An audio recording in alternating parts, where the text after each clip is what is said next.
Trescott to 10 miles northwest of Benjamin, moving northeast at 35 miles an hour. Expected hazards include 60 miles an hour wind gusts and quarter-size hail. This is a radar-indicated threat. The following impacts are expected. Hail damage to vehicles is expected. Expect wind damage to roofs, siding, and trees.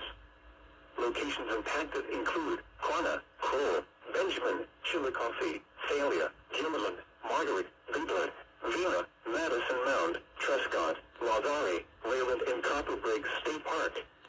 For your protection, move to an interior room on the lowest floor of a building.